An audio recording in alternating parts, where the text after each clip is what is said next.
Bonsoir chers amis auditeurs de la Douar FM 96.2, la voix du fleuve. Nous sommes là aujourd'hui, il est 19h pour suivre votre émission L'école à la radio.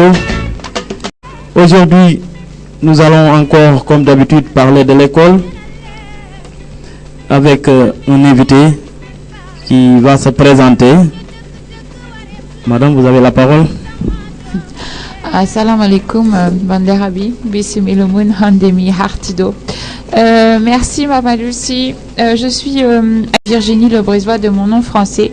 Je suis artiste française, en fait, arrivée au... donc, j'ai pu approcher l'éducation de par mon travail artistique, c'est-à-dire que j'ai proposé des ateliers d'art dans les écoles et au fur et à mesure, on s'est aperçu que l'art pouvait prendre une place, était au programme officiel et qu'il était nécessaire d'appuyer en tout cas cet enseignement. Donc de fil en aiguille en fait, avec l'autorisation de l'IEF, avec Monsieur Cissé, donc l'inspecteur, on a pu mettre en place le programme qui s'appelle les arts dans la main pour appuyer l'enseignement des arts dans les écoles. Voilà ce que je fais ici à Peau-d'Or, passionnée de culture aussi, donc je souligne que la culture de Peau-d'Or est émergente voilà, et c'est sur le chemin en tout cas, c'est les forces de l'art et c'est les forces de territoire aussi. Vous aurez compris qu'aujourd'hui nous allons parler de l'art à l'école élémentaire, au collège, à l'école dans le cadre général. Oui. Donc vous avez sillonné des écoles, vous avez acquis de l'expérience par rapport au département de Peau-d'Or. Oui, tout à fait. La première question que je voudrais vous poser, puisqu'on parle de l'art, nous qui sommes profanes en la chose, nous avons envie de vous poser la question de savoir qu'est-ce que l'art? Qu'est-ce que l'art? La définition, ça va être ma propre définition au vu de mon expérience. Je suis diplômée d'une école d'art de la France, donc c'est vrai que j'ai plusieurs années derrière moi d'expérience. L'art pour moi, c'est une empreinte du vivant au travers de différentes techniques. Ça peut être la technique de la danse, ça peut être la technique de la musique, ça peut être la technique de la peinture, ça peut être la technique de la sculpture, ça peut être voilà. Donc c'est surtout une expression individuelle. Qui permet de dire le monde autrement que par les mots en fait, tout simplement. Donc c'est affirmer sa singularité dans le monde d'aujourd'hui en fait. Voilà, c'est communiquer autrement. On peut prendre la couleur pour communiquer, c'est un moyen d'expression.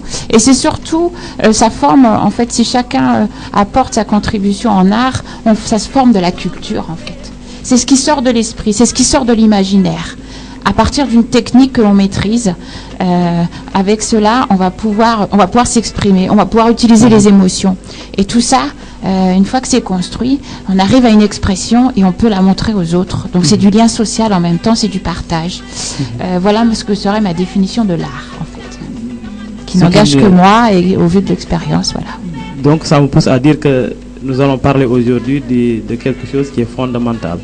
D'après votre définition, oui. Comme vous avez dit que c'est une forme d'expression, c'est une expression, donc c'est fondamental. Puisque nous sommes en plein pied dans l'éducation, à l'école, je voudrais savoir aussi quelle est sa place chez l'enfant, l'art. Quelle est la place de l'art chez l'enfant?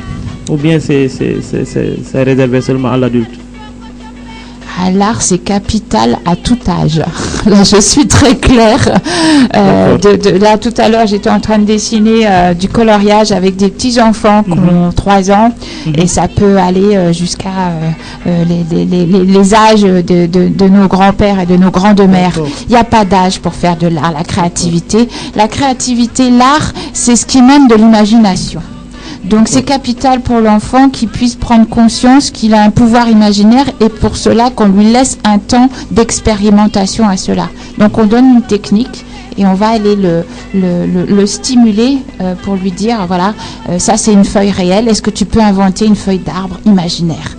Et là c'est là qu'on part avec ce qu'on peut s'autoriser, parce que sur le papier on peut tout s'autoriser. Et il n'y a vraiment pas d'âge pour ça. Donc il n'y a pas d'âge pour faire une expression artistique. Non. D'accord. Madame, Aïssata, vous avez sillonné quelques écoles. Oui. Je voudrais savoir aussi, est-ce que l'art a sa place au niveau des écoles que vous avez sillonnées? Alors officiellement, l'art est au programme. Au vu de l'enquête de terrain, c'est qu'on traite l'art en parents pauvres. Là, je ne cite que les paroles des enseignants et des directeurs d'école. Ouais. Voilà, donc il était nécessaire, en tout cas, l'enjeu de l'enseignement de l'art, c'est capital. Pourquoi? L'enfant a un esprit, il a la capacité d'inventer des choses. Et si on ne lui laisse pas un temps pour cela, la connaissance est intéressante, mais qu'est-ce qu'on fait de la connaissance? Comment est-ce qu'on met en mouvement la connaissance? L'art, ça sert à ça. Le développement de l'esprit, d'inventer, c'est l'estime de soi, c'est la construction de la pensée individuelle en même temps, c'est la confiance en soi, et c'est plus tard, adulte, quand on s'est servi de son imagination petit, adulte, on va continuer. Mais sauf qu'on ne va pas forcément faire de l'art, mais on va essayer de trouver des solutions à des problèmes. Et donc, on va réfléchir. Et si l'esprit n'est pas stimulé dès la petite enfance, on a une carence en capacité de structuration. Ça, c'est clair, c'est très clair. Bien sûr. Donc, c'est capital. Et c'est un enjeu aussi social d'expression, d'échange social. Bien sûr, bien sûr. Donc, comme vous l'avez dit, l'art est traité en parents pauvres au sein de l'école élémentaire. Je peux même dire au collège, parce que souvent les collégiens ont des problèmes à trouver un professeur d'art. Dans tout le département, on peut trouver qu'un seul prof d'art. Donc ça, c'est l'exemple typique pour montrer que c'est traité en parents pauvres. Aïssata, je voudrais savoir aussi, comme vous l'avez dit, l'art est une discipline. Oui. N'est-ce pas aussi un outil, l'art? Si c'est une discipline, est-ce que ce n'est pas encore un outil? Bien sûr que oui. Bien sûr, les applications de l'art dans la vie sociale, ils sont multiples en fait. L'art permet vraiment de résoudre beaucoup de problèmes. L'art, c'est un moyen de communication pacifiste. C'est un moyen de communication international. Avec la couleur, vous n'avez plus besoin des langues. Vous pouvez faire un dessin avec de la couleur. On va vous comprendre dans tous les pays du monde. Donc ça lève beaucoup de barrières, d'obstacles à la communication. L'art, ça permet d'exprimer des émotions. L'art, la culture.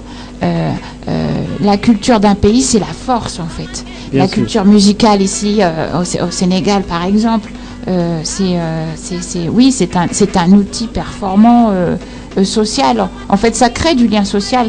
Quand on se rencontre pour écouter un concert, on est devant de l'art, on est devant de la musique. Quand on va voir une exposition, on est devant de l'art, on est devant la musique. Bien sûr, bien sûr. Donc l'art est en même temps un outil. Bien sûr. C'est une discipline, mais en même temps, c'est un outil. Donc, je pose la question, pourquoi? Parce que je me rappelle de votre définition tout à l'heure de l'art. Ça veut dire que l'art traverse tout le cursus scolaire de l'enfant. C'est pour ça que j'ai posé la question de savoir est-ce que c'est un outil. Donc, ça traverse tout le développement de l'enfant par rapport aux classes occupées par l'enfant. C'est-à-dire de 3 ans à 12 ans, 25 ans, voire même plus. Donc c'est un outil qui doit l'accompagner durant tout son cursus scolaire, l'art. L'art, c'est aussi, on va dire, une pédagogie ludique. C'est-à-dire qu'on peut apprendre en s'amusant. C'est-à-dire, par exemple, pour les enfants qui sont en école maternelle, on va devoir apprendre les ronds, les formes. Et ça, on peut le faire avec de la peinture, en fait. On a expérimenté ça avec des fresques dans l'école de Fatoum-Beng et l'école maternelle 1 de Podor de Moustapha-Sy. Donc on travaille aussi, on a une sensibilisation au développement durable, on travaille avec des cartons d'emballage, on travaille avec des papiers qui sont à la poubelle normalement, et on va prendre cette richesse-là et on va la transformer. Mais c'est surtout que l'enfant va être en situation de s'amuser et on va lui demander de faire des ronds. Il va poser son doigt dans la peinture, il va faire des ronds. Donc ça change tout, il va s'amuser, il va intégrer. C'est apprendre par l'expérience en même temps. Donc l'art, ça sert à ça. Et qu'est-ce qui va rester de ce travail-là? Il va avoir pris le temps de faire ses ronds avec son doigt, mais ensuite il va rester la couleur, il va rester cette grande fresque que les enfants ont pu faire les uns à côté des autres avec différentes consignes qu'on leur donne. Ils vont apprendre la couleur, ils vont apprendre comment on fait du vert, par exemple, c'est du jaune et du bleu mélangé. On peut apprendre la géométrie en même temps. Donc ça, c'est la pédagogie ludique. Et là, ça change tout parce que quand l'enfant est dans un environnement agréable pour apprendre, il va vouloir rester à l'école. Il va y retourner à l'école. Bien sûr. L'école, je dirais un mot sur l'école punitive, l'école où l'on contraint l'enfant à apprendre quelque chose avec lequel c'est difficile ou avec la contrainte. Ça va pas dans le sens de la valorisation en fait. Donc laissons le plaisir d'apprendre. C'est important parce que ça reste spontané en fait. Bien sûr. Donc est-ce que ce qui se fait en général c'est de l'art, c'est-à-dire vous êtes dans une classe avec des enfants, vous leur dites voici le modèle, reproduisez-le. Est-ce que ça c'est de l'art? Est-ce que ça permet une expression de l'art? En fait, les enfants ont des consignes, c'est-à-dire que... Parce qu'à l'école élémentaire, c'est ça, très souvent. Alors, pour moi, l'art, c'est pas la représentation du réel. C'est-à-dire que oui, j'ai vu certaines consignes officielles et je respecte bien sûr le programme officiel, mais en ce qui me concerne, je parle de créativité. C'est-à-dire que le dessin représentait une poule exactement comme la poule, elle est avec les traits. Ok, bah ça c'est, si on essaie de faire de tous la même chose, c'est pas intéressant. Par contre, si chacun s'autorise à faire sa poule avec son trait, avec ses plumes, d'une façon complètement différente et d'une façon peut-être un peu farfelue par rapport à la réalité, mais c'est là que ça se passe, parce que chacun va donner son expression. Et c'est ça qui est intéressant. C'est pas de faire le réel il existe déjà tout seul. On s'en fiche en fait. La poule, elle peut exister toute seule. Mais par contre, dessiner une poule avec une poule en colère, une poule avec des couleurs, là, on va chercher ce qu'on a. En fait, on exprime ce qu'on a dans notre cœur. Et là, on va se rencontrer. On peut pas tricher avec le dessin en fait. C'est ça, c'est une partie authentique. C'est une partie de vérité qui est posée sur le papier. Et là, on est vrai. Et quand l'autre regarde le dessin de l'autre, et ça c'est intéressant dans les écoles aussi d'avoir un moment de restitution, que les autres qu'on puisse partager tous les dessins. Il y a un temps de travail individuel, et ensuite on est dans le partage. Et là, on va rencontrer l'autre autrement. On va le rencontrer avec la couleur, on va le rencontrer avec ses émotions. C'est quelque chose avec l'émotionnel, oui. Bien sûr. On est dans le vrai. On est dans l'humanité. Voilà, c'est la rencontre de l'humanité des uns et des autres. Bien sûr. Donc, et on n'est plus du tout dans l'aspect virtuel de la nouvelle, de la technologie, où là, on passe dans l'image, on passe dans une virtualité et on passe par la machine. La machine, elle n'a pas la capacité à passer l'émotion. Voilà. Bien sûr. Bien sûr. Parce que ce qu'on fait au doigt, ce que fait la machine, et là je digresse un peu de votre question, mais je trouve que c'est important. Les téléphones portables, on utilise un index pour faire des points, des cercles et tout ça. Quand on passe avec l'art, on prend un pinceau, on s'autorise à faire toutes les formes existantes, possibles que notre imaginaire peut faire. La machine, elle nous restreint notre esprit. Bien sûr. Elle n'autorise pas tout ce que l'on a envie de faire avec notre doigt. On est dans la contrainte technique. Donc la machine restreint l'esprit humain. Bien sûr. Et c'est pour ça qu'il faut faire attention à ne pas utiliser toutes ces machines de tout âge en fait. Parce que l'imaginaire, l'esprit est beaucoup plus large que la machine. Donc l'expression libre est très importante dans une leçon d'art. Oui, c'est un moment de liberté. S'il n'y a pas d'expression libre, ce n'est pas de l'art. S'il n'y a pas d'expression libre. Non, s'il n'y a pas de liberté, s'il n'y a pas la liberté de dire qui on est vraiment. Ce n'est pas de l'art. Non, c'est pas de l'art. C'est pas vraiment de l'art. Non, c'est pas de l'art, c'est exactement ça. C'est vrai, il y a un cadre qui est posé avec une consigne. Et en fait, ce qui est intéressant par rapport à la consigne habituelle, quand on est dans un exercice, par exemple de mathématiques, où on va solutionner le problème est terminé. Voilà. Avec l'art, on va donner une consigne, donc de travailler sur une forme, de travailler sur une couleur, et ensuite on va laisser un temps où l'enfant, en fait, il va pouvoir dessiner comme il a envie. C'est-à-dire qu'il maîtrise un morceau de technique et là, il part. Il part dans sa tête, il fait son voyage et il pose ça sur le papier. D'accord. Et ça devient naturel, en fait. D'accord. Et ça s'appelle la créativité. D'accord. Et ça, c'est quelque chose qui est inné en nous et que, en fait, on n'utilise pas vraiment, en fait. On oublie parfois de s'autoriser à rêver. C'est ça aussi. Donc il n'y a pas de modèle, mais il s'agit juste de mettre l'élève dans une condition de s'exprimer. Oui. Dans les conditions de s'exprimer, dans les conditions optimales de s'exprimer. C'est ça. Donc, mais il ne s'agit pas d'avoir un modèle. C'est pas un modèle. C'est en fait c'est une proposition. D'accord. Mais en aucun cas, quand on parle de modèle, ça veut dire qu'on doit reproduire ce qu'a fait l'autre. Et ça, c'est pas intéressant en fait, parce que l'autre, c'est son expression. Ce qui est intéressant, c'est de construire son expression à soi, de se dire qui on est en fait. On est tous des individus différents les uns après les autres, les uns à côté des autres en fait. Ah, bien sûr. Et on appelle ça la singularité. De dire, qui es-tu toi en fait? Est-ce que tu es plutôt rouge? Est-ce que tu es plutôt bleu? Est-ce que tu es plutôt orange? Est-ce que tu as une forme de cela? Pourquoi est-ce que tu prends ce chemin-là et pas un autre? Et c'est autorisé. Bien sûr, bien sûr. Et l'expression libre de l'enfant, ça permet à quoi? C'est-à-dire, quelle est son importance de laisser l'élève s'exprimer librement? Ça lui sert à quoi après? On appelle ça après, c'est la confiance en soi. C'est-à-dire que on ne va pas, on accepte l'expression de l'enfant sans noter. On n'a pas d'évaluation en fait, parce que ça, c'est inné, ça existe. Notre propre vie, elle n'a pas à être jugée. On est vivant avant tout. L'art, ça sert à donner une empreinte de notre vivant. Donc on ne juge pas, on accepte, on regarde. Et on essaie de communiquer avec cela. Voilà ce que je peux apporter comme élément de réponse. Donc il faut permettre à l'enfant d'avoir confiance en soi. Oui. Donc à quoi ça sert? Oui, je reviens sur le sujet. L'estime de soi, voilà, c'est de se dire, l'enfant est fier d'avoir construit cela. Et en aucun cas, on a le droit de dire c'est bien dessiné ou c'est mal dessiné. Ça n'a pas, c'est hors sujet en fait. C'est pas le but. C'est le but, c'est qu'il ait produit quelque chose, qu'il ait travaillé, qu'il ait pris du plaisir en même temps et qu'il soit fier de lui. Parce que ça donne la confiance en soi et on en a besoin parce que la vie, elle a ses difficultés, le chemin de la vie, c'est un chemin un peu inconnu. Alors il faut un peu avoir de la confiance en se disant qu'on peut y arriver, qu'on peut trouver des solutions et que c'est ça en fait, c'est l'espérance, ça construit l'espérance. C'est vraiment ça en fait, en même temps, une affirmation de soi.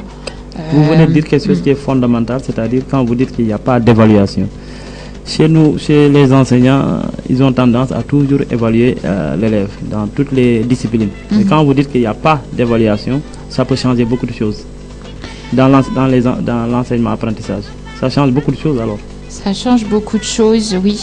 Par contre, il faut quand même stimuler l'élève, c'est-à-dire qu'il faut le rendre responsable et lui donner la motivation pour qu'il ait produit du travail quand même. Il faut qu'il s'engage dans une expression. Ça, c'est ça. C'est prendre ses responsabilités, en fait. Déjà, dès l'école, prendre sa responsabilisation de travailler. Pourquoi il le fait? Il le fait d'abord pour lui. Il apprend ce qu'il a envie d'apprendre, mais il le fait pour lui, en fait. C'est sa responsabilité, en fait. C'est ça. Et donc, après, ça peut être beaucoup plus facile de la pédagogie. Voilà. D'accord. Donc, vous êtes en train d'utiliser des mots qui sont très importants à mon avis. Dès le bas âge, vous parlez de confiance et de responsabilité chez un enfant. Oui. Ça c'est fondamental. L'enfant est une personne. L'enfant est une personne à part entière qui sait déjà beaucoup de choses. Je vais citer juste un exemple. L'enfant a déjà des domaines de prédilection dans lesquels naturellement il a envie d'aller. L'école apporte beaucoup de connaissances et parfois il y a des connaissances qui l'intéressent pas. Il va pas s'en servir. Et pourtant on lui demande de l'apprendre. Ah, bien sûr. Et là à un moment donné ça peut être indigeste et ça peut mettre l'enfant en situation d'échec en fait. Bien sûr. Donc utiliser en fait détecter plus exactement dès le bas âge le domaine de prédilection de l'enfant, ça me paraît être assez primordial pour l'encourager dans une voie dans laquelle il va avoir des facilités. C'est quand même plus agréable de faire un métier qu'on aime que d'être dans la contrainte. Moi, je suis ravie de faire ce que je fais. Voilà. Mais je travaille pour cela. Mais j'ai eu la chance aussi de trouver ma voie. Donc, je peux témoigner de cela et encourager vraiment. Vous dites que l'art permet à l'enfant de s'exprimer librement. Donc, ça veut dire que l'art permet à l'enfant de forger sa propre personnalité. Oui, c'est un renforcement d'identité, c'est une découverte de soi en même temps. Je pense cela, oui. La découverte des émotions en même temps. On va parler, donc les émotions, c'est ce que l'on ressent. Et donc ça fait partie du travail artistique, de trouver des moyens d'expression des émotions et pas utiliser les mots. Par exemple, pour la tristesse, on peut symboliser un visage avec des larmes, donc avec des formes. Quand c'est la joie, donc on va avoir beaucoup de couleurs, on va avoir des traits, et ça petit à petit, voilà, quand on est en colère, on peut trouver des formes, voilà, voilà, des éclairs, voilà. Quand on a la peur aussi, sur le visage, on peut trouver des signes. Donc c'est trouver des signes pour pouvoir extérioriser ce que l'on a dans soi. Il faut aussi, ce qui est intéressant aussi, c'est que l'expression permet aussi de détecter ce que l'enfant ressent en même temps. S'il est à l'aise ou s'il y a des problématiques qui sont... le dessin est très révélateur en fait de l'intérieur de ce que l'enfant ressent à l'intérieur de lui-même, si elle est à l'aise ou s'il y a des petits réglages voilà, c'est vraiment révélateur, si c'est la joie ou si c'est l'équilibre. Bien sûr. Donc ça me rappelle ce que disait quelqu'un, il disait que l'enfant est un adulte en miniature. Machallah. Est-ce vrai? Machallah. Donc, vous savez, parfois l'enfant, c'est lui qui va éduquer la maison. Je donne un exemple. Ce matin, j'étais à l'école 3 pour sensibiliser au programme Les Arts dans la main, et on fait une phase on passe dans les différentes classes, et on montre ce qu'on a pu, ce qu'on a pu créer à partir de cartons d'emballage et de petits morceaux de tissu. Et donc on a fait des formes un peu extraordinaires, des choses très colorées, là que j'ai là sur la table, que vous pouvez voir d'ailleurs. Et et on parle de développement durable en fait, parce que en fait ce qui m'a intéressé, c'est utiliser en même temps d'avoir une responsabilité éco-citoyenne, c'est-à-dire tous les cartons d'emballage que l'on trouve un peu partout, tous les papiers qu'on trouve par terre, je me dis mais on peut pas faire quelque chose avec, ou alors on va continuer à encombrer notre planète pour vivre au milieu des papiers. Et donc c'est ça, et les enfants, je leur dis mais est-ce qu'on continue ou est-ce qu'on peut pas récupérer ces morceaux-là et en faire quelque chose de beau? Donc voilà, donc ils vont passer le message en disant tiens, à la maison on a vu quelque chose à partir des cartons d'emballage. Ils vont rapporter le message dans les foyers. Donc c'est l'enfant qui va éduquer. En fait, c'est très important que l'enfant aille à l'école parce qu'il va rapporter des idées au sein du foyer. Donc l'enfant est une personne, voilà, bien en sûr. Devenir, mais est une personne. Ah, bien sûr, bien sûr. Chers amis auditeurs de la Dóor FM 96.2. La Voix du Fleuve, vous suivez votre émission L'école à la radio. Aujourd'hui, nous avons une invitée qui s'appelle Madame Aïssata, qui est venue nous parler de l'art à l'école, comment faire pour apprendre aux enfants une expression libre et enfin de faire des productions que l'on peut apprécier. Donc c'est ça notre émission d'aujourd'hui. Pour participer à l'émission, le numéro c'est le 33 965 17 02. 33 965 17 02. Donc j'ai devant moi de très belles œuvres. Vraiment c'est très beau à voir. Vous qui êtes de l'autre côté avec votre poste radio, vous n'avez pas de chance. J'ai plus de chance que vous. Je vois devant moi de très très très belles choses. Et ce qui est impressionnant, madame, c'est que ce sont des outils très faciles à avoir. Ça m'impressionne. Bah merci en tout cas de la considération. Ça veut dire quoi? Ça veut dire qu'on peut faire de l'art avec des moyens qui nous entourent. Bien sûr. Donc l'art ne nécessite pas beaucoup de moyens. Non. Non, absolument, absolument. La base de l'art, ce que j'appelle, c'est la créativité. C'est la capacité, avec une contrainte de matériel que l'on peut choisir et des techniques, d'inventer quelque chose, d'esthétisme, qui va raconter une histoire. D'accord. Et de l'ordinaire surgit l'extraordinaire, en fait. C'est vraiment un chemin magique, moi je dirais. D'accord. Et c'est important, voilà. Chacun peut être créatif à partir du moment où on s'autorise de façon libre, voilà, à dessiner un point, dessiner un carré, et puis de se laisser aller un peu à un temps de on va dire de liberté, d'amusement en même temps. Oui, c'est ça. Donc vous avez dit liberté, créativité, amusement. Vous avez dit aussi autre chose qui m'interpelle, c'est le fait de raconter une histoire. Raconter une histoire sans écrire, sans parler, mais avec seulement des expressions, une expression artistique. C'est formidable ça. En fait, oui, on raconte une histoire. La couleur raconte une histoire, en fait. Parce que ce que j'aime, moi, c'est travailler la couleur de façon très abstraite, c'est-à-dire on est avec des juxtapositions de formes, voilà. Et l'esprit, il va pas du tout être à chercher, est-ce qu'on a dessiné une poule, est-ce qu'on a dessiné quelque chose de réel. L'esprit, il va voyager. D'accord. Et on a il y a quelque chose qui est capital qu'on utilise et qui est puissant, c'est l'esprit. L'esprit, c'est pas seulement des idées, en fait. L'esprit, c'est aussi, on peut nourrir l'esprit en s'évadant, en rêvant, en s'autorisant un moment de repos ou voilà, de connexion à l'univers. Donc c'est des mots universels, on va dire, mais l'art, ça sert à ça. Je parle, par exemple, je peux parler de la musique parce que c'est quelque chose de plus sonore, on va dire, puisqu'on est à la radio. Quand on écoute certaines musiques, eh ben, on est stimulé, parfois on est joyeux.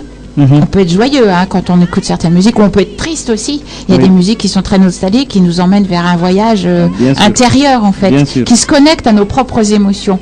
Donc l'art visuel, c'est la même chose, en fait. C'est exactement la même chose. L'art de la danse, c'est la même chose. Ça va se calquer, on va ressentir des émotions, en fait. Et c'est là qu'on s'aperçoit qu'on est vivant. Bien sûr. Voilà. Et à partir du moment, et après on peut partager ces émotions-là, tout simplement. Quand j'entends esprit, j'entends le mot évader, j'entends aussi rêve, ensuite j'entends connexion avec l'univers. Ça veut dire que la liberté a une place fondamentale ici dans ce domaine de l'art. La liberté a une place fondamentale. Oui. L'humain est libre, en fait. Il est libre sur le papier. Il est libre dans l'art, en tout cas. Vraiment. Il y a une totale liberté de s'autoriser avec la couleur, avec les formes, avec la musique aussi, avec la danse. Mais oui, on peut danser, on peut chanter, on peut vraiment jouer de l'univers sonore, en fait. On peut raconter des histoires. C'est-à-dire vivre pleinement ce qu'on ressent. Eh ben voilà, Machallah, c'est exactement ça. Vivre pleinement ce que l'on ressent. Et ensuite, on peut le partager parce qu'il reste une trace de ça. Que ce soit un morceau musical, que ce soit un dessin, que ce soit la danse. Donc la trace de la danse, ça va être sur le moment parce que c'est fugace. Mais la sculpture, tout ça, mais c'est surtout que ça forme la culture. Et la culture, c'est les traces, c'est la trace de notre propre humanité, c'est ce qu'on incarne, c'est notre valeur. C'est quand même capital.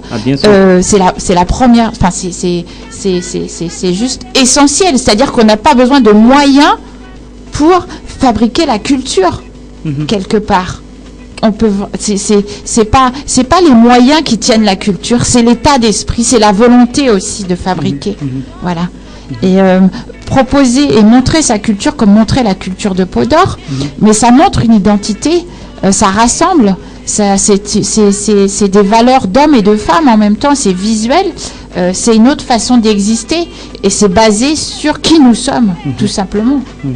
Et on peut dire au monde entier qui nous sommes. Moi-même qui viens de la France, j'ai pu dire qui j'étais, non pas avec le Wolof ni le Pulaar, parce que je maîtrise un tout petit peu, on va dire, mais je l'ai dit avec mes couleurs. Ici, je suis rentrée sur le territoire du Sénégal avec mon travail artistique basé sur la couleur et l'univers sonore et les contes. Tout simplement avec de l'art en disant, bah voilà qui je suis. Et puis bah vous m'avez accueilli avec tellement d'amour, tellement d'ouverture, tellement de partage que bah voilà, j'ai cheminé pour porter les outils qui étaient nécessaires pour apporter un appui à l'enseignement de l'art dans les écoles. Ça, c'est mon engagement aujourd'hui, c'est vrai. Donc, on va développer le programme des arts dans la main, là, qui va être donc des ateliers d'art plastique, des arts scéniques, et aussi inclure l'art musical. parce que c'est l'art sonore en même temps, donc c'est de l'éveil au niveau de l'enfant. Des formations aussi aux enseignants, et puis à des personnes qui vont vouloir, qui ont la volonté aussi et la capacité d'avoir de la pédagogie avec l'art dans les écoles, et puis aussi des masterclass, c'est-à-dire qu'il y a détecté les élèves qui ont déjà un niveau naturel, ou même au collège, ou éventuellement ici aussi après, voir ceux qui sont déjà avancés et de leur faire un renfort de compétences avec des masterclass. Donc voilà ce qu'on est en train de mettre en place en fait sur le territoire. Donc comme je l'ai dit tantôt, j'ai devant moi de belles œuvres d'art qui devraient être publiées pour que tout le monde puisse voir combien c'est beau. Ça m'amène à vous poser la question de savoir, ça ce sera peut-être très utile aux enseignants. Quels sont les outils qu'on utilise pour faire de l'art? Est-ce que c'est extraordinaire, ou bien ce sont des outils que l'enseignant peut avoir par devers lui? Aujourd'hui, ce que j'ai choisi là d'utiliser là sur les arts plastiques, donc je reviens donc avec les supports, donc c'est des cartons d'emballage, c'est les papiers chips, et puis les petits morceaux de tissu qui sont des tailleurs là que j'aime beaucoup parce que ça fait de la matière que l'on peut coller. Donc, vous voyez, c'est de on va dire de la récupération, de la transformation. D'accord. Et ensuite, on va utiliser soit de la peinture, soit des crayons. Donc, amener la couleur. Parce que la couleur, pour moi, en tout cas, c'est la vie, c'est mon engagement, en fait. D'accord. Voilà. Après, pour l'arsenic, c'est un autre dispositif qui s'appelle le théâtre de papier. Là, on va utiliser le dessin, la voix et l'univers sonore, en fait. Donc, ça va être de l'arsenic. Donc, ça, c'est un autre dispositif. Et puis, bon, pour l'art musical, donc là, on est en train de construire l'aspect pédagogique. Donc, ça va être la découverte aussi comment on fait la musique, à quoi sert la musique, et la voix aussi, la voix chantée. Ça, j'ai quelque chose qui me tient à cœur. Donc, je suis aussi chanteuse, je suis artiste multidisciplinaire, en fait, artiste peintre, et tout moyen d'expression qui me permet d'avancer, en fait. Je suis assez curieuse des techniques, en fait. D'accord. Donc, la voix chantée a cappella, j'ai découvert l'univers sonore et je me suis initiée à cela. Et en fait, ce qui m'intéresse aussi, c'est que les enfants puissent avoir un projet de chorale. Voilà, qu'on puisse avoir une chanson thème, un hymne, voilà, les arts dans la main. Et j'ai commencé déjà à travailler le texte, et puis j'ai trouvé aussi d'autres personnes qui veulent bien s'impliquer. Et ça va s'appeler « Eux, ce sont les enfants du monde entier ». D'accord. Ce sont les enfants du monde entier. Voilà, comment l'univers sonore, on peut basculer. Voilà, ça c'est de l'art aussi, c'est de l'art sonore. C'est pour ça que je fais cette démonstration. On peut chanter et l'art, il n'y a pas que l'art plastique, il y a l'art sonore aussi quand on part en histoire à raconter des histoires. Et l'enfant aime chanter, pour ne pas dire l'homme aime chanter avec un grand H. Bah oui, on a la voix, elle peut parler, elle peut chanter. Bien sûr. Voilà. C'est une forme d'expression. Et c'est surtout des aptitudes que l'on a. Donc on peut utiliser et amplifier qui nous sommes tout simplement. D'accord. Donc, pour ce qui s'agit des outils qu'on utilise, c'est-à-dire des moyens pédagogiques, donc vous rassurez les enseignants pour leur dire que ce sont des outils qu'ils peuvent avoir. Absolument. Très facilement. Parce que si vous parlez de carton, de papier, de morceaux de tissu, de crayons de couleur, ça c'est un moyen qui existe déjà. Oui, tout à fait. Ça, c'est vraiment capital que la créativité soit accessible, en fait. Vraiment, très facile. Tout est là, sur place, pour faire une expression artistique. Absolument. Donc, ce qui reste, c'est la formation, la volonté, et surtout commencer quelque part. Et vous avez démarré quelque part. C'est déjà en route, là. C'est déjà en route. En mai et juin, on a travaillé aussi dans les écoles 1 et l'école 4 de Pau-d'Or. Donc, on a fait des ateliers avec les enfants. On a fait des restitutions aussi dans les classes. C'est-à-dire que les enfants ont pu ensuite avoir leur travail exposé. Et puis cette année, les classes, elles vont changer. Donc, les élèves de la classe vont arriver dans la classe qui est déjà décorée par d'autres, donc ils vont être déjà sensibilisés. Vous voyez, l'art avance dans les écoles, en fait. Et puis initier l'art dès la petite enfance, en fait, ça va permettre aussi plus grand de rester au contact de l'art, et que le territoire puisse aussi être sensibilisé à la culture. Il y a, alors là je parle des adultes, il y a beaucoup d'artistes ici à Pau-d'Or, Et donc mon engagement aussi va sur l'émergence de la culture. Comment est-ce qu'on peut trouver des solutions de communication pour que porter cette ressource-là devant la population et surtout qu'elle puisse être génératrice de liens sociaux et de visibilité du territoire. Parce que la culture, c'est une incarnation du territoire, c'est de la puissance, c'est de la puissance d'État. Et naturellement, ce que je peux dire, c'est que les enfants au Sénégal et les personnes au Sénégal, alors je peux faire un comparatif, même si je n'aime pas cela, c'est juste une expérience, 2 expériences en France et une expérience au Sénégal, naturellement. Et ça m'a vraiment troublé. La culture, l'enfant est créatif au Sénégal, mais ça c'est la puissance naturelle. Donc, on peut que appuyer l'enseignement de l'art qui est atrophié dans les écoles parce que, voilà, on peut pas occulter ça, c'est pas possible. On se prive de la moitié de la puissance humaine du territoire. Ça, c'est vrai. Donc, il est temps vraiment de prendre les arts dans la main et d'avancer et de voir comment est-ce que cette puissance-là peut être génératrice de confiance, d'espérance. On parle aussi, je suis une engagée aussi de la lutte contre l'immigration clandestine. Quand on incarne sa culture, quand on est dans l'espérance, quand on a l'estime de soi, eh bien, on construit sa culture là où on est entouré de sa famille. On peut voyager après, c'est pas un souci, mais on part pas à l'aventure comme ça, dans des difficultés. Non, il y a tout ici. Et la culture, ça permet vraiment d'espérer, de s'évader, de s'incarner et d'être ensemble. Donc l'art permet de prendre conscience. Oui. De beaucoup de choses qui se passent dans l'environnement immédiat de la personne. Donc oui. Ça permet une prise de conscience. Oui, c'est un outil social capital en fait. Donc c'est un outil qui est fondamental. Donc est-ce à dire que l'art peut aider l'enfant à mieux s'exprimer dans les autres disciplines? Est-ce que ça aide à l'enfant de s'exprimer dans les autres disciplines? Oui. Ah oui, bien sûr. On a fait, lors de la préparation de l'émission, on a fait un constat, en fait, je vais revenir, vous voyez où je veux en venir. Oui. On s'est aperçu qu'au cours du cursus scolaire, en fait, le dessin disparaissait. Alors, vous allez me dire à quel moment? Oui, à quel moment À quel moment, c'est en quelle classe ça disparaît? On n'utilise plus le dessin, en fait. Oui, c'est à l'âge de 9 ans, 6 ans, 7 ans. Oui, voilà. 6 ans, 7 ans, on fait beaucoup d'art, beaucoup de musique, etc. Mais à partir de 7 ans, à partir de 8 ans, autant pour moi, ça disparaît. Voilà. Et alors, ça veut dire qu'à un moment donné, on s'est autorisé, on a pris plaisir à dessiner et qu'on change de moyens pédagogiques et surtout, il y a un sevrage brutal. D'accord. Et pourquoi? C'est une vraie question. Pour quelle raison? Pourquoi? Je n'ai pas les réponses. Quelle est la raison? Je n'ai pas de réponse à cela, mais en tout cas, quand on fait ce constat-là, moi-même, je dessine tout le temps, en fait. Et je vois bien que quand parfois je dessine avec des personnes adultes qui sont autour, et je leur dis, prends les crayons, regarde, mais je ne sais pas dessiner. En fait, le sevrage, il a été tellement violent qu'on a oublié qu'on savait dessiner en fait. Mais c'est naturel le dessin puisqu'on l'apprend dès la petite enfance. Pourquoi on continue pas? C'est une vraie question. Pourquoi on continue pas à s'autoriser à dessiner? On a pensé que le dessin était réservé à l'enfant.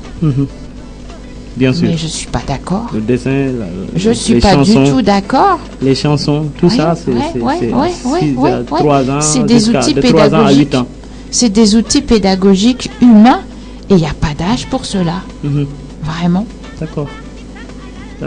Et ce que vous dites est tellement important que ceux qui sont dans le secteur éducatif ont constaté que à partir de 9 ans, c'est-à-dire arriver à la classe de C1 jusqu'au CM2, les enseignants ont constaté que le niveau baisse. Il y a une baisse de niveau chez les élèves. Les élèves sont beaucoup plus performants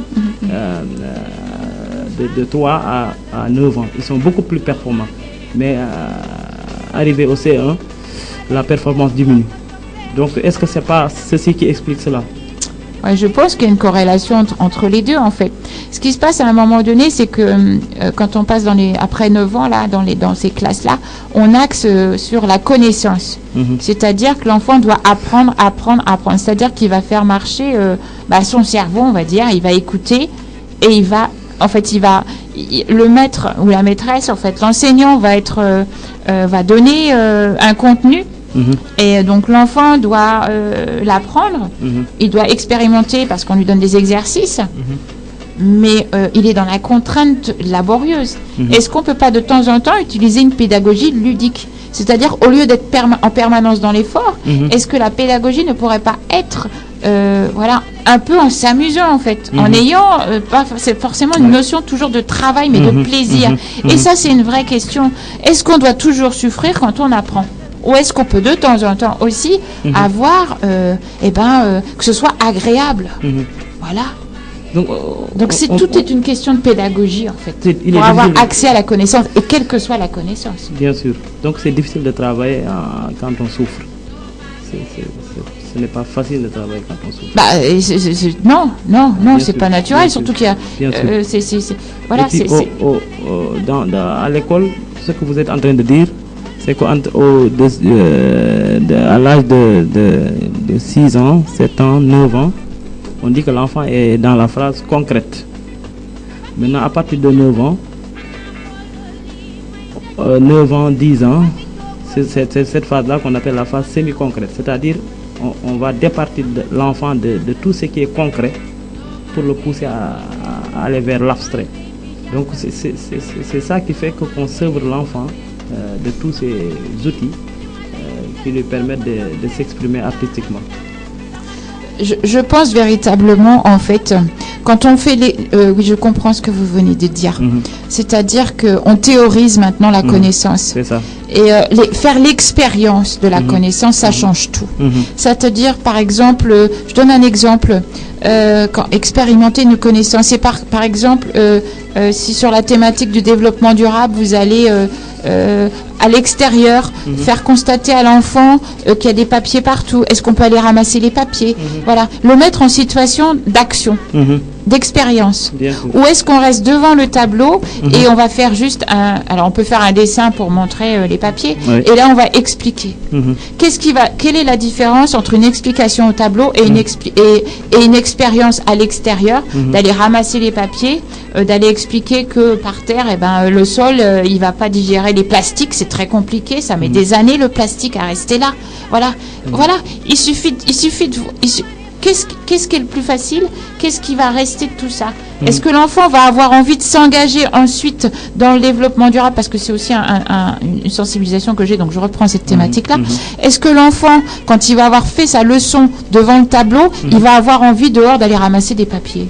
Je suis pas certaine, moi. Non. Je suis pas certaine de ça, non. en fait. Non. Il va avoir compris, mais est-ce qu'il va s'engager? C'est-à-dire qu'il n'est pas mis dans une situation réelle. Il n'est pas dans l'action, il n'est pas dans une situation réelle. D'accord. Et donc c'est peut-être ça aussi, ce qui est peu intéressant dans l'enseignement, c'est de temps en temps mettre l'enfant dans une situation réelle pour qu'il comprenne à quoi ça sert d'apprendre. Parce que apprendre pour apprendre, oui, on va avoir des connaissances, mais qu'est-ce qu'on en fait plus tard? C'est ça. Qu'est-ce qu'on en fait plus tard? À quoi ça nous sert? C'est ça le problème. Parce que, il y a des élèves qui vont avoir des facilités naturelles pour l'apprentissage de toutes les matières, et il y en a d'autres, ils vont avoir des difficultés ou en mathématiques ou dans les langues, parce que c'est pas naturel chez eux, c'est difficile. Bien sûr. Est-ce qu'il faut les laisser en situation d'échec, ou est-ce qu'il faut déjà les orienter vers ce qui naturellement peut leur apporter, peut être amplifié? C'est des vraies questions. Ce sont là de vraies questions qui méritent de vraies réflexions. En fait, ils méritent des solutions. Malheureusement, l'émission tire à sa fin. Je voudrais tout simplement que vous nous parliez de votre programme ou de votre projet. Tout à l'heure, vous avez parlé de l'art. Les arts dans la main, oui. D'abord, c'était un grand... En quelques secondes, vous nous expliquez. D'accord. C'était d'avoir un grand plaisir de pouvoir répondre et d'être sollicité, Mamadouci, par vos questions, et pouvoir apporter, pouvoir témoigner d'expérience, en fait. C'est surtout ça, en fait. Poser des questions sur le contenu pédagogique. D'accord. Voilà, aujourd'hui. Le programme Les Arts dans la main, donc, comme j'ai expliqué tout à l'heure, ça en renfort de compétences à l'enseignement des arts, qui n'est pas fait dans les écoles pour des raisons de formation et puis les professeurs sont pas assez nombreux, même si ceux qui sont déjà sur place sont engagés et font pour le mieux. Chacun fait pour le mieux en fait. Mais là, effectivement, au vu des enjeux qu'on a développés là au regard de l'émission, il se trouvait que je pouvais apporter des solutions à ça. Et donc je me suis engagée. Donc il y a 3 axes. Apporter faire des ateliers d'art avec les enfants dans les classes. Ensuite, faire des formations aussi en renfort de compétences pour les enseignants et aussi former d'autres personnes qui vont pouvoir aussi venir faire ces ateliers-là, parce que je ne vais pas aller sur tout le département de Podor. Et voilà, donc à un moment donné, il va falloir trouver une stratégie pour que ce programme-là soit pouvoir accessible. Voilà. On est sur un département pilote en fait de Podor, vraiment. Bien sûr. Et j'ai des sollicitations déjà en dehors du département. Et moi, je veux vraiment installer ce programme-là sur ce territoire-là pour qu'il y ait des écoles qui soient responsables de la diffusion du programme, comme des écoles pilotes. Voilà. Donc, on a travaillé déjà à l'école 1, l'école 4, l'école 3. En dehors de ça, on est allé à l'école de Jamal, on était à l'école de Nguia. Il y a, à chaque fois, c'est accueilli à bras ouverts. Les enfants adhèrent. Les enseignants aussi sont très solidaires et m'appuient beaucoup. Donc vraiment, je tiens à remercier vraiment tout le corps enseignant, l'inspecteur qui a fait confiance à cela, parce qu'on avance beaucoup, Vraiment. Merci à vous en tout cas de la confiance et de l'engagement en fait. Merci beaucoup Aïssata. Malheureusement, on est arrivé à la fin de notre émission. Chers amis auditeurs de la Douar FM, un dernier mot Aïssata. Et que l'art puisse être accessible dès la petite enfance et surtout appuyer la culture en fait de Podor. Vous allez revenir. Avec grand plaisir. Merci beaucoup. Merci beaucoup, chers auditeurs de la Douar FM 96.2. Malheureusement, nous sommes arrivés à la terme de notre émission, l'école à la radio. On vous dit à mercredi prochain. Merci. Merci.